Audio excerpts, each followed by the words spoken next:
quite all right. Just tell me what is important about Dostoevsky. Why do you believe Dostoevsky is important? Well, the most important thing about Dostoevsky's writings is that he deals with moral problems which are fundamental and important. Everybody loves Jane Austen and Dickens, but the kind of problems that their characters have are morally superficial. Jane Austen is a comedy of manners, and right. Dickens is opposed to poverty and so on, social problems. Right. But Dostoevsky talks about things that are fundamental in human existence, such as how do you tell good from bad? Right. And how do you behave, crime and punishment, if you have committed a crime? Or he commits a crime because he thinks there isn't any difference between good and bad. So in order to show that there isn't any difference, he arbitrarily commits a murder. Right. And then only very gradually does he realize that this is morally wrong, that he's going to have to atone for it.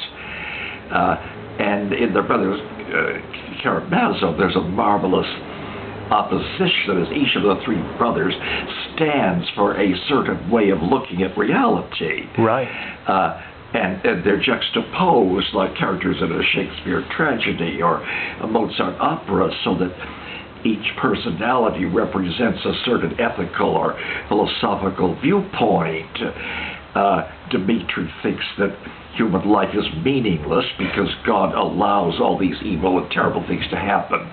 So Dmitri decides to give his ticket back to God. He doesn't want to have anything to do with this world, right, because God allows these terrible things in a way that cannot be understood by human reason. And in the final scene, Alyosha exhibits the triumph of love over either evil and crime on the one hand, or even human reason at a higher level. That of course evil and crime are not understandable to human reason, because divine providence operates on love and not on rationality. Right.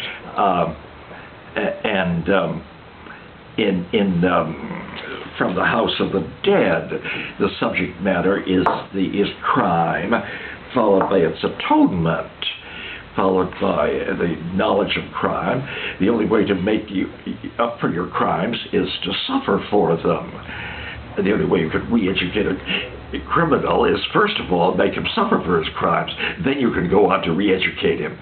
But the first step in overcoming sin and crime is to suffer for it, and that's the subject matter of From the House of the Dead. Right. That's great, sir. That's exactly what I wanted. Those are just a few casual comments. Well, thank you very much. My